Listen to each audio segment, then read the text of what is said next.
How we doing, Braulio?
Yeah, it's the same. Yeah, same one, Jody.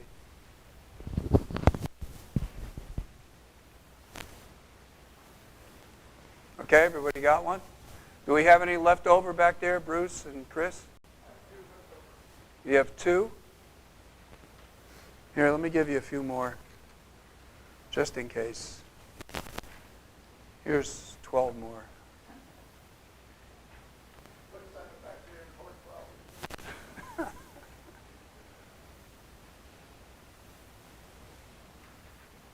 Oh, is she going to let you?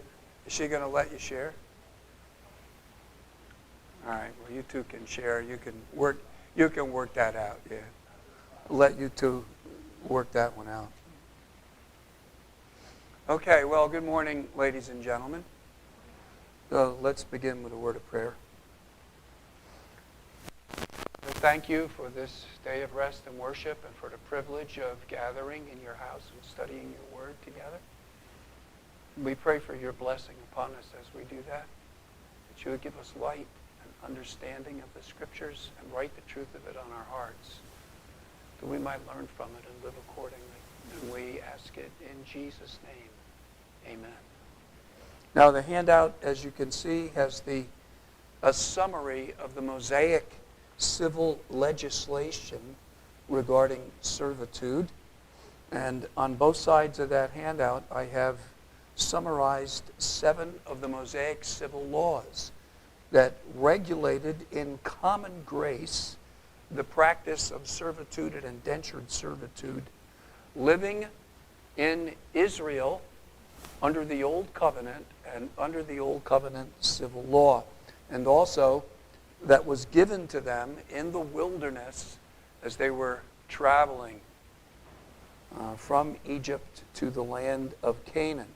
These civil statutes, some of them were to be practiced even while they were in the wilderness, but then they were to be implemented in the land of Canaan when they had their own government, their own nation in that territory. And last week we began to expound these Mosaic civil statutes. And there was one fundamental, important principle about understanding the Mosaic civil law. And Jesus himself articulates and establishes this principle in Matthew chapter 19, verses 1 through 7. And he establishes it in regard to a different civil statute, not a statute about slavery. Do you remember what that statute was about and what the principle was that Jesus established with regard to the limitation of Old Testament civil law? You remember that? Maybe it's about divorce, right? And what was the limitation? Do you remember that? All right, okay. Let me explain it one more time, because to me this is a crucial aspect of understanding the purpose and the limits of Mosaic civil statutes. The Mosaic civil statute regarding divorce did not enforce the full extent of morality. It did not forbid divorce on demand, even though that is not moral. It restricted and restrained it, but it tolerated divorce on demand. It did not make divorce on demand illegal, even though divorce on demand is immoral. And Jesus articulates this. When the Pharisees came to him and said, "Is it lawful to divorce your wife for any reason?" Jesus said, "It's immoral." And they said, "Well, why did Moses allow it?" And he said, "Moses allowed it because of the hardness of your hearts." The civil statutes in common grace, because of the hardness of the hearts of the people, did not enforce the full extent of God's moral law. That's not only true with regard to divorce and marriage law, it is also true with regard to the civil criminal law regarding slavery. If you don't understand that principle, you could wind up justifying all kinds of immoral things in light of the Old Testament civil statutes. The Old Testament civil statutes, even though the very foundations of slavery are immoral, did not make slavery completely illegal. Any more than it made divorce on demand illegal just because it is immoral. And the reason is the hardness of people's hearts living under that civil law.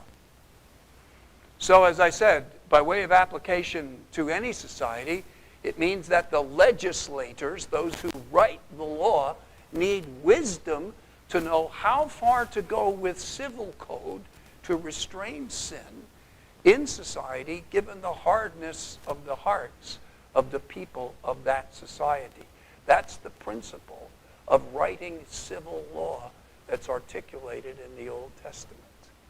So it might well be that the most effective civil statute would not go as far as morality demands.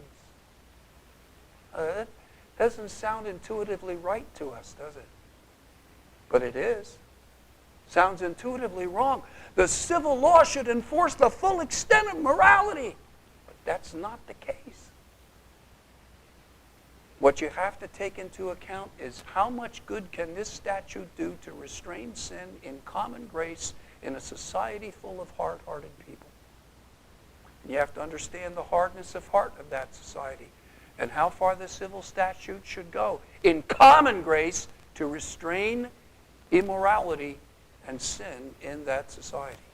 And for that, legislators need wisdom. Now, that principle to me is absolutely crucial in any attempt to understand, expound, and apply Mosaic civil law, and to take to heart its principles. In other words, the fact that the Mosaic civil law did not make every form of slavery illegal does in no way justify its immorality. Okay? Now, having said that, we considered last time the first three statutes, and I want to try to finish up with the rest of the other four this morning if we can.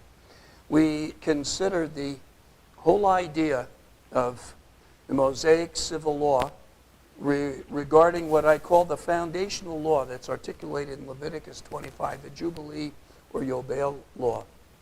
And the second statute that we looked at is the work limit. There was a limitation of how hard you could work these servants. You had to give them a day off, a day of rest. And the third statute that we considered was indentured service, as articulated in Exodus 21 and Deuteronomy chapter 15. Now, today, hopefully, I want to consider the final four, what I call concubinage, that is, the law regarding concubines, man stealing, Joseph's law, the punishment limitation, and also the sanctuary nation or asylum law. So these four statutes hopefully will be our focus this morning.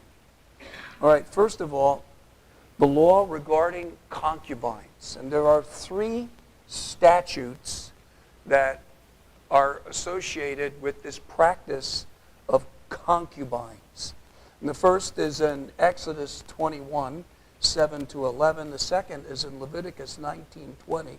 And the third is in Deuteronomy 21:14. But you have to pick up the context of Deuteronomy 21:14 by looking at verses 10 to 13, and I didn't write it in the notes because I wanted to get it all on one page, but I do have it written in my own personal notes. So the only thing that I have written there is Deuteronomy 21:14, but what's the context of that? So let's look at these three statutes. And the first one is in Exodus 21:7 to 11. Exodus 21:7 to 11. And if a man sell his daughter, if a man sells his daughter, if a man sells his daughter, doesn't say, how could you even think about selling your little girl? No. If a man sells his daughter to be a maidservant, she shall not go out as the men servants do. If she does not please her master, who has espoused her to himself, then he shall let her be redeemed. To sell her to a foreign people, he'll have no power, because he dealt deceitfully with her. And if he espouse her to his son, he'll deal with her after the manner of daughters. Another condition, if he takes him another wife, her food, her raiment, and her duty of marriage, her conjugal right, shall he not diminish. And if he doesn't do these three things to her, then she shall go out for nothing without money. Second statute in Leviticus 19:20 has to do with the limited liability of concubines, specifically related to sexual immorality. Whoever lies carnally with a woman who is a bondmaid betrothed to a husband and not at all redeemed nor freedom given her, they'll be punished. They will not be put to death because she wasn't free. And then Deuteronomy, I keep getting that twisted in my head. Deuteronomy 21:14, and it shall be, if you have no delight in her, then you shall let her go wherever she wants, but you shall not sell her at all for money. You shall not deal with her like a slave because you humbled her. Now that has a context. And I'm going to read you the context now from Deuteronomy chapter 21, verses 10 to 13. And it says, when you go out to war against your enemies, and the Lord your God delivers them into your hand, and you take them, your enemies, captive. That is, you capture them in war. You defeat them and take them captive. Now, this is the context. And you see among the captives a beautiful woman, and desire her, and would take her for your wife. Then you shall bring her to your house, and she will shave her head and trim her nails. She will put off the clothes of her captivity and remain in your house and mourn her father and her mother for a full month. And after that, you may go into her and be her husband, and she will be your wife. Now that's the context of verse 14. After all that, if you have no delight in her, so you go through all that and you say, I'm sick of her. Well, then there's limitations as to what you can do and what you must do in a circumstance like that. So, first of all, you have here the situation envisioned, which is being a concubine. So my understanding, if you put together what's in these texts, a concubine is on the one hand a servant and on the other hand a wife. So she is a servant wife. When you put those two things together, that's apparently the concept. If she please not her master, who has espoused her to himself. So she is at one and the same time both servant and wife. And for lack of a better word, I refer to that as concubine. At one and the same time, both servant and wife. Now, what's envisioned in Exodus 21 is a man selling his daughter to somebody to be at one and the same time both servant and wife. That's the context. Then it envisions various circumstances. Now, just observe. As with divorce on demand was not illegal, but it was immoral. Bigamy was not illegal, but it was immoral. So concubinage was not illegal. That doesn't mean it was moral. So the first thing is some limitation with regard to marital rights. I mean, it's hard to know exactly because we didn't live 3,500 years ago under this law. It's hard to know exactly what it's referring to. But when it says she doesn't go out like the men servants, it seems to be intimating that you can't deal with her that way. You can't just send her out. She has certain marital rights that need to be respected. You can't deal with her exclusively as a servant like you would with the males, because she has certain conjugal or marital rights that need to be respected. Then there's also a limitation of what I would regard as putting away, and that is you have to give her, verse 28, you have to give her the right of redemption. And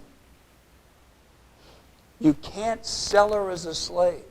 You can't do that because you dealt deceitfully with her. There's a certain amount of deceit in taking a woman to be both slave and wife or servant and wife, and then all of a sudden you don't want her anymore. You're not pleased with her. If she, the whole context of verse 8 is if she's not pleasing to the master. So he goes ahead, he makes this arrangement, and he says, nah, I don't want her anymore. Well, then you have certain limits as to what you can do. You can't sell her because this is deceitful. The intention was that she would be in a conjugal relationship to you as wife, and it's deceitful. Now, the third thing that it envisions is what I would call filial espousal. That is, if you bought her for a servant, but you weren't intending to take her for a wife for yourself. You're intending for her to be the wife of your son. That's the case, then you have to deal with her like you would deal with a daughter, not like you would deal with a slave. And then the last thing is, well, what happens if after you take this woman to be your servant and your wife, what happens if you decide you want to marry somebody else too? And you get in a polygamous relationship. And you take more than one wife. You get a second wife or a third wife. Again, it's not illegal. It doesn't make it moral, but it's not illegal.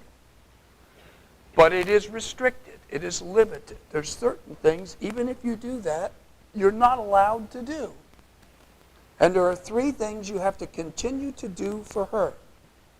And the first thing is you have to provide for her food and clothing.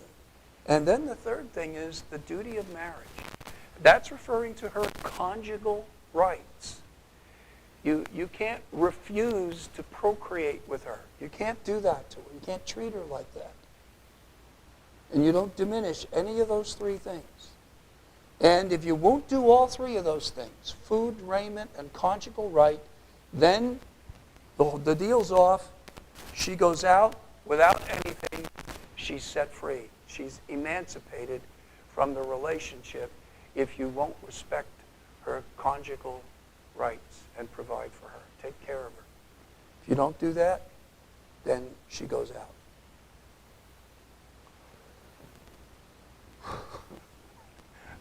This is Mosaic civil law. This is not the apostles teaching us as Christians what's moral and what's right. Personally, I can't imagine what my wife would say if I tried to sell one of my girls. Can you imagine that? Selling your daughter. To us, that's unthinkable. Unthinkable. Isn't it? Unthinkable, right? You know, imagine selling your little girl. Unthinkable. But in the Old Testament civil law, this is the way the civil law restrained some of the more egregious abuses because of the hardness of people's hearts.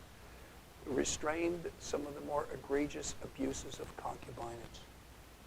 Well, the second law means that women in this concubine circumstance do not have the same liability. They don't have the same liability. If she were not a concubine and she was involved in this kind of sexual immorality, she'd be put to death. But whoever lies carnally with a woman who is a bondmaid, betrothed to a husband, and not redeemed, nor freedom given to her, they'll be punished. They will not be put to death. So she doesn't have the same liability. She's not liable to be put to death if she's engaged and involved in some kind of an adulterous relationship, that a free woman, if she did it, would be put to death along with the man. And the reason is her limited liability rests on the reality that she is, quote, not free. So her condition reduces her civil liability, her criminal liability under the law. And then, let's look at the Deuteronomy statute. This has to do with concubinage associated with captivity. So you are fighting against the nations, you defeat the nation, you take them captive, and you see this beautiful woman, you say, okay, I want her to be my servant wife. So you take her home. Well, here's limitations. You got to first of all give her a chance to mourn her family. You don't just take her in. You got to wait at least a month. Then you have to cut off her hair and trim her nails. I'm not sure exactly what all that means. But there was this limitation. You had to wait. You couldn't just get into this spur of the moment, heat of the moment. You had to wait a period of time. Well, then let's suppose then you wait the period of time, you go through all this ritual. Okay, I still want to marry her. Hair or no hair, nails, no nails. I still want to marry her. I still want her to be my servant wife. Okay, you marry her. Then what? I'm sick of her. Okay, now the law comes into effect. So now, if you have no delight in her, you let her go wherever she wants. But you shall not sell her. You shall not deal with her as a slave because you humbled her. So because you humbled this woman, you mistreated this woman, emancipation is the impact of treating her like that. She goes free. You can't sell her as a slave, and you can't sell her for money. You have to let her go free because you treated her in a way that humbled her. You humiliated her by doing what you did. You took her for your wife in your own lust. You really weren't committed to her. So you got to let her go free. Or you have to stay married to her. Take your pick. So the civil law protected against that kind of treatment of women, dealing with them that way, of taking them captive, making them a wife for a while, and then just selling them. Can't do that. Can't treat people. It's illegal. So it didn't forbid concubinage, but it regulated it. And it restricted in common grace some of the more egregious abuses of concubinage. Like it restricted some of the more egregious abuses of divorce and also of polygamy. But it didn't make these things illegal. But it did restrict in common grace because of the hardness of people's hearts some of the most egregious abuses of that kind of lifestyle. All right. Fifth statute is the man-stealing statute, what I would call Joseph's Law. Joseph's Law is first written in Exodus 21:16, and then it is underscored in Deuteronomy chapter 24, verse 7. So you have Exodus 21:16, and he that steals a man and sells him, if it be found in his hand, he will surely be put to death. And Deuteronomy 24:7, if a man be found stealing any of his brothers of the children of Israel, and deal with him as a slave, or sell him, then that thief will die. So you shall put away the evil from the midst of you. Now, the Old Testament civil law and the Old Testament seems to recognize the possibility of people entering an indentured servant or slavery relationship in various ways. And it didn't forbid or make illegal or punish by death it didn't punish, make illegal all of those different ways.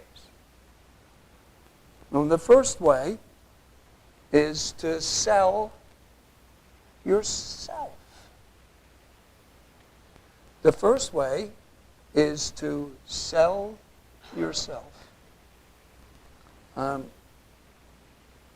You first get an inkling of this all the way back in Genesis, chapter 47, verses 18 to 26. It's the story of the famine.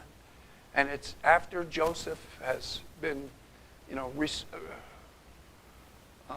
reunited with his family. And there's still more years of famine. And after a couple of years, the famine is so bad that the people, first they sell their cattle, they spend their money's gone, their livestock's gone, they've got nothing left, the famine's still there, and they come to Joseph and they say to him, what else do we have? Just our land and ourselves. Buy us.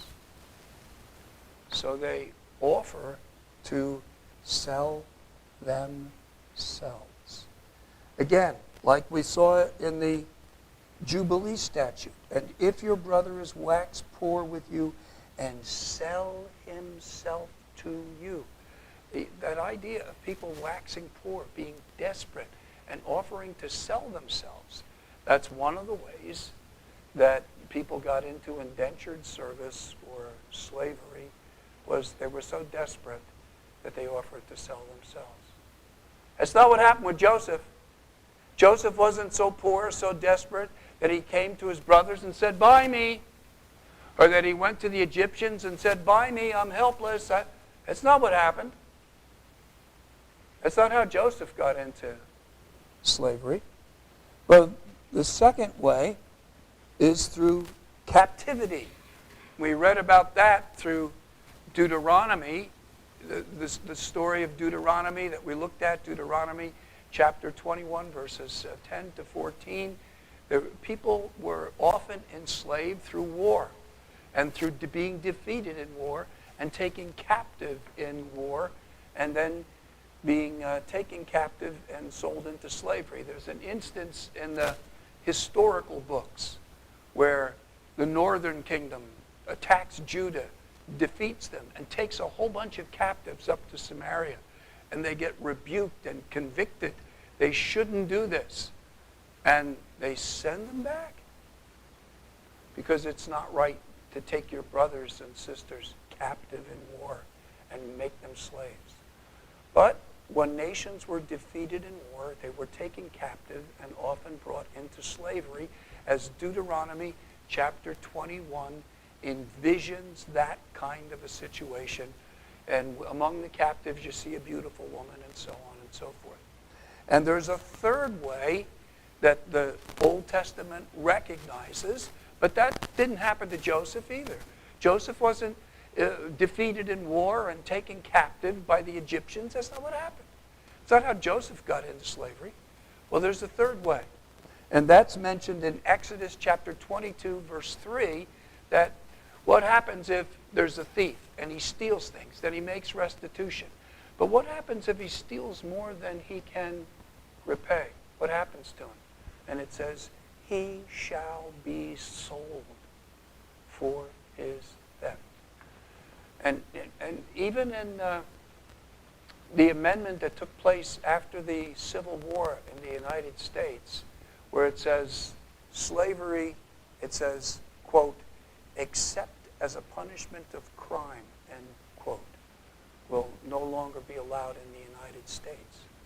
So, I mean, I don't know that we have civil statutes in any of our states that make slavery a punishment for crime, but the amendment recognizes it as a possibility. And that is actually mentioned in the Old Testament Civil Code in Exodus chapter 22 and verse 3, sold for his theft. So it's possible to enter slavery as a punishment for crime, as the result of defeat and captivity in war, and by offering yourself because you're desperate. So it recognizes these three different possible ways. But Joseph wasn't desperate and sold himself. He wasn't captured in war. He wasn't being punished for some crime that he did by civil authority. But he was stolen. He was captured.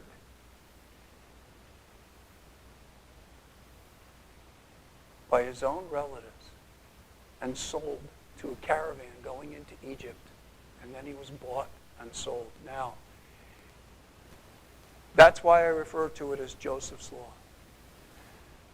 That kind of forced servitude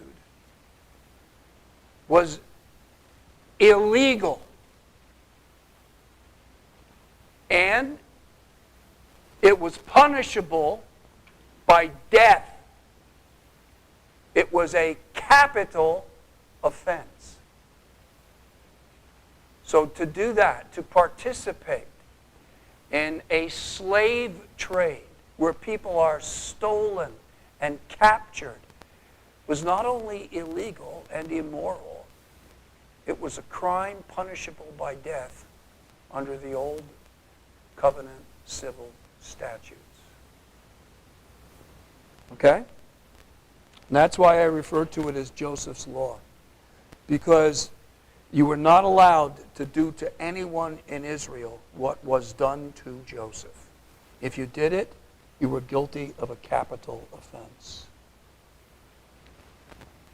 So that's the fifth law, the man-stealing law. Right, sixthly, you have the limitation of corporal punishment. The limitation of bodily punishment. Exodus 21, verses 20 to 21. And if a man smite his servant, or his maid with a rod, smites his servant, or his male servant, or female slave, either one, with a rod, and he dies under his hand, he'll be punished. Notwithstanding, if he continue a day or two, he won't be punished because he is his money.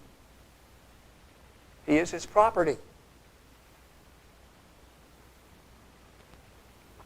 And Exodus 21, 26 and 27.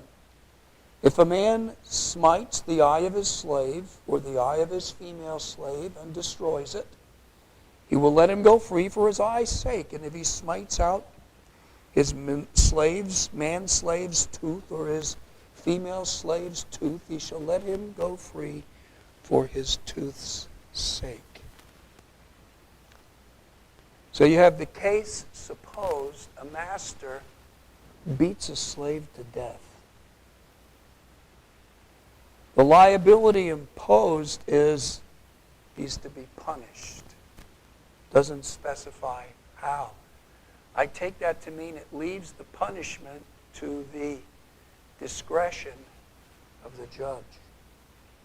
If he lives, there's no punishment because he is, quote, his money, his property.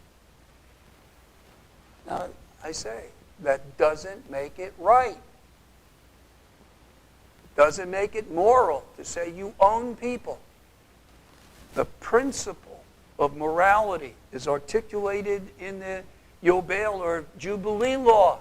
They are my servants. They belong to God. Human beings are God's property. And that's what's articulated in the New Testament. He has made us, and we belong to him. In 26 and 27, the case supposed is that you beat them in the head and destroy their eye or their tooth. And in such a case where you do this kind of physical permanent damage, then the liability imposed is mandatory emancipation. You let them go free.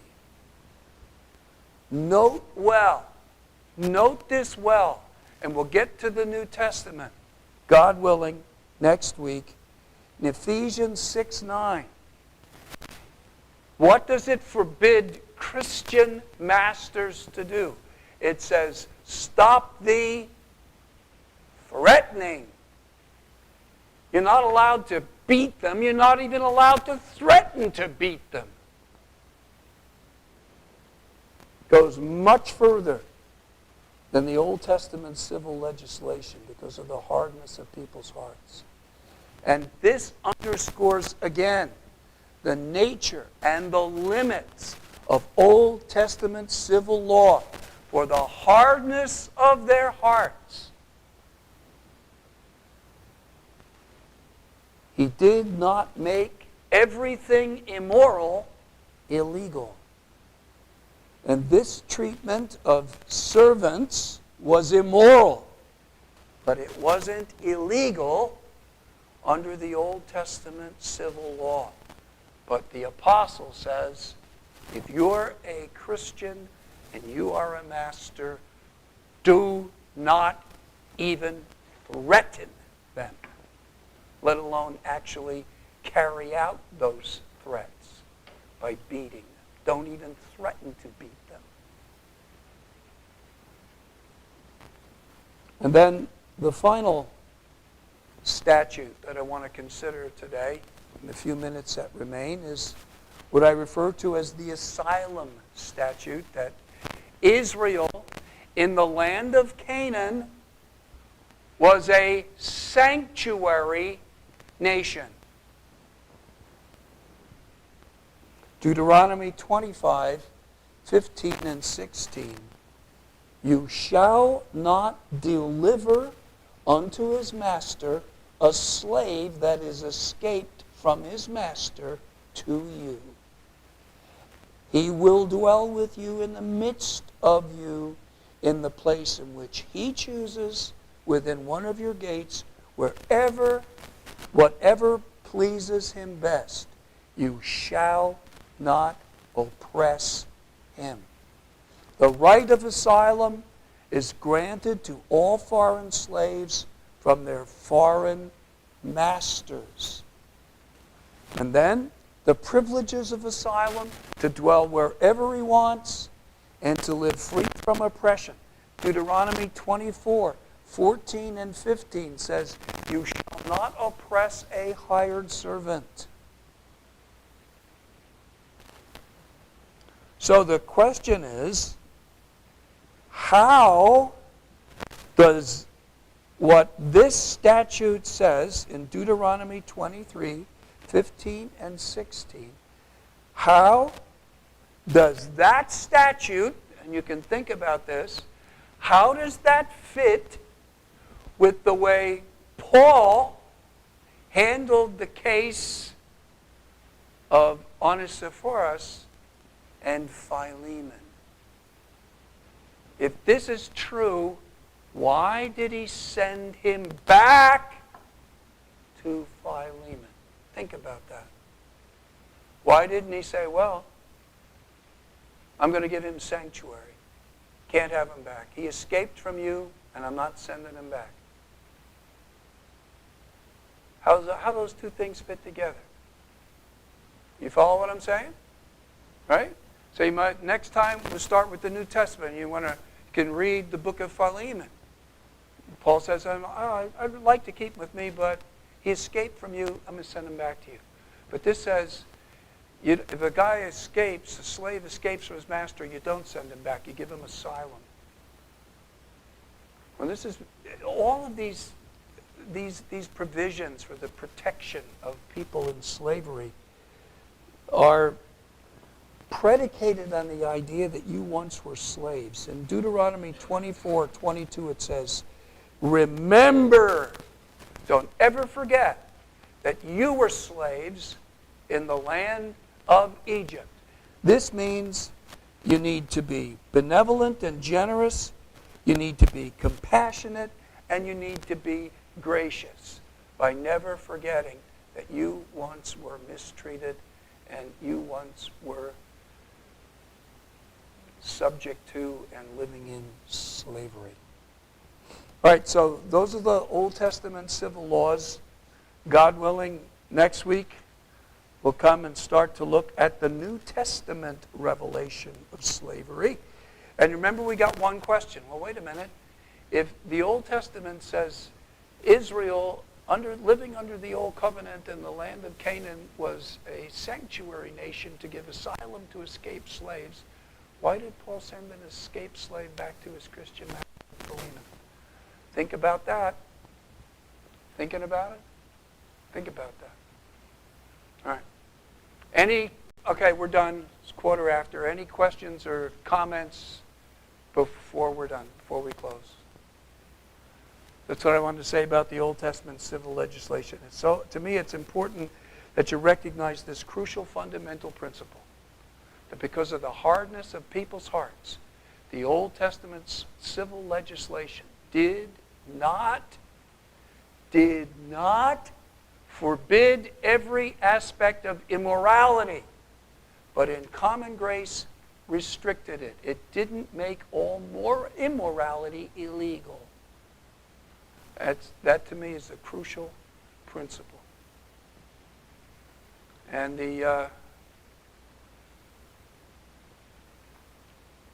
anyway, the essence of the idea of slavery is that somebody owns somebody else.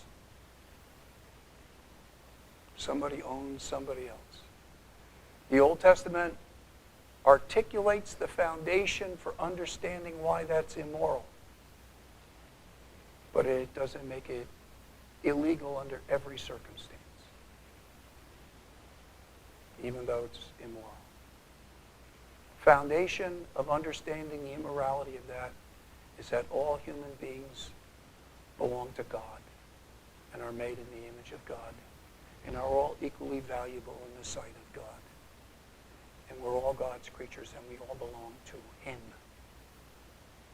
And Paul articulates that in the New Testament. Says, you're a master, this is the way you need to think. You have to think of yourself as belonging to Christ. And you're accountable to Christ. And so is your servant. And you're not even allowed to threaten them. Don't even threaten them. If it's immoral, don't do it. It's forbidden for you to threaten them, let alone beat them. And how are you going to enforce involuntary servitude if you can't do it with a stick? How else are you going to do it? Well, the point is, you can't. So the apostles attack the very immorality of slavery. But not with political civil revolt, but with transformation of the hearts of human beings. But through the gospel. Yes?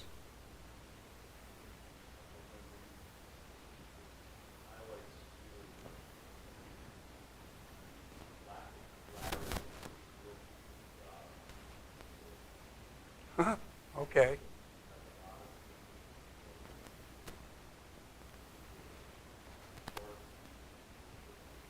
Yep. That's right. The vast majority. That's right.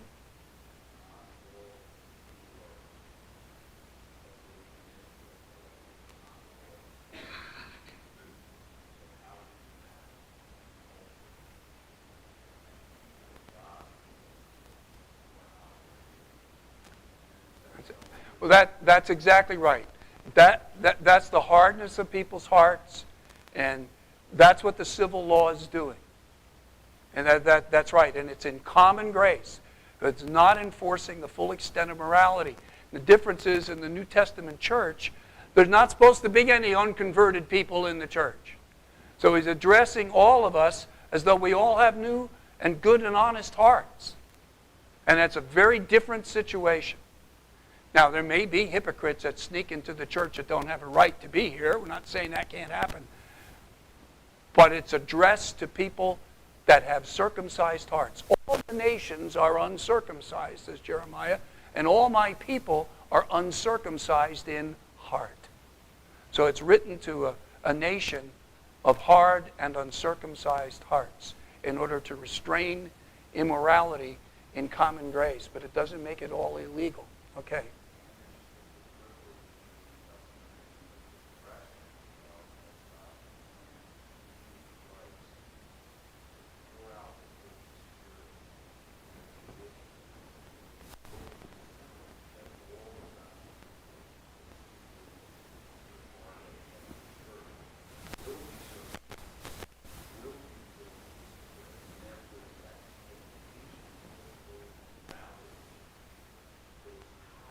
Exactly. Bingo.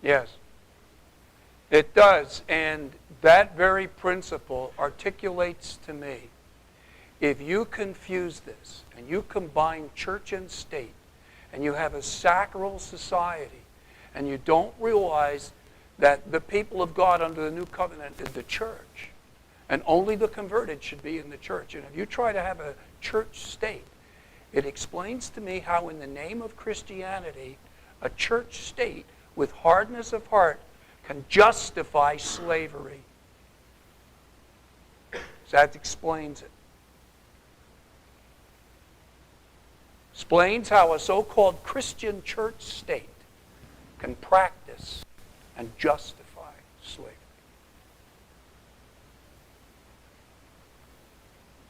If you make that mistake of thinking that the state is the people of God, you have a sacral society that combines church and state, beware where that's going to wind up.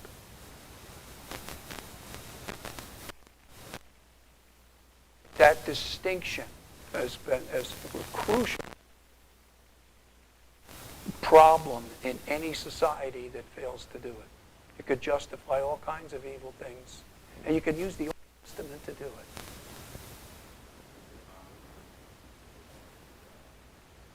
Distinguishing church and state.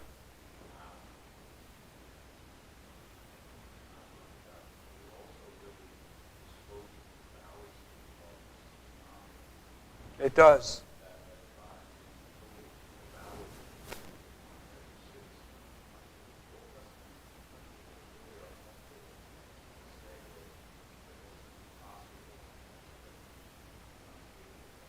Well, and it's not going to work.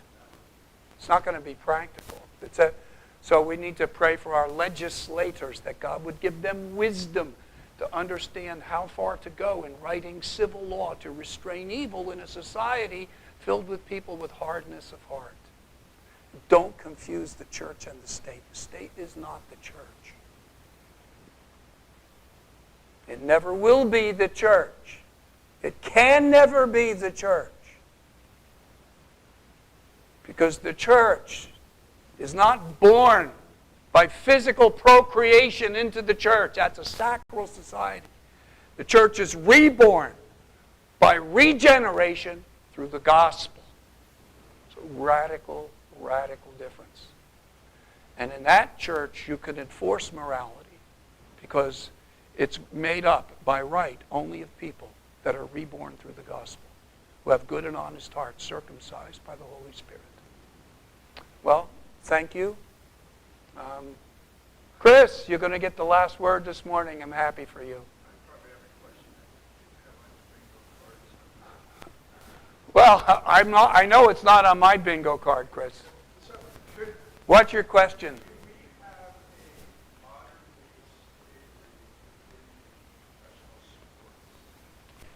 Oh. Which team are you thinking of?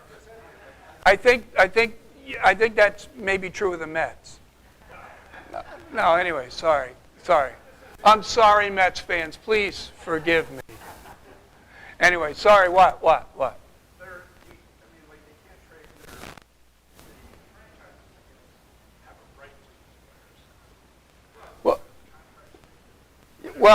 wait a minute. A contract and slavery are two different things.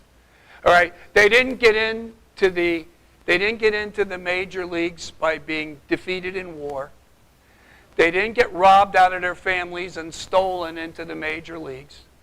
They didn't voluntarily sell themselves in their poverty although some of them probably did, voluntarily sell themselves in their poverty to some teams. But they did it voluntarily, and they signed a contract. So you don't have involuntary servitude in the major leagues. You have contracts. You have people voluntarily signing contracts, under various, not under duress. But anyway, I'm interested in that. What made you bring that up?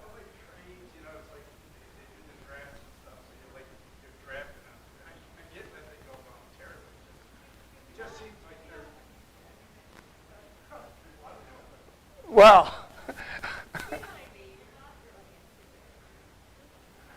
anyway, there was a point. I want to know what your point is.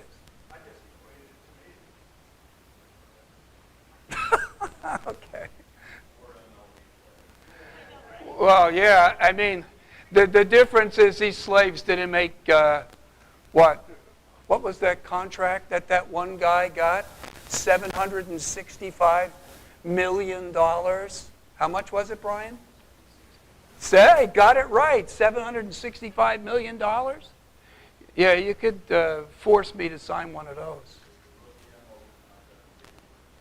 Or the rookie MLB is what, 800,000? Well, the difference is it's a voluntary agreement between employer and employee signed as a contract law. Which is why, by the way, Chris, when I did the application of Ephesians 6:5-9, I equated it to employers and employees under contract. That's exactly why. So yeah, there is a similarity. But negotiate a better contract is my answer to that. Collective bargaining. Go get a better contract. And if you don't like that contract, work in a different industry.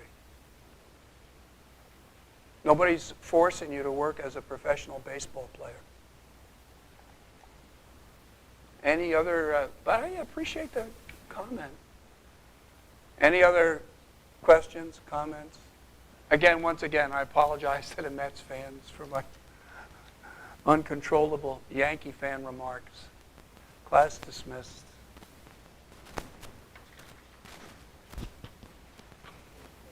A Knick fan, yeah, who isn't? Even Mondami's a Knick fan.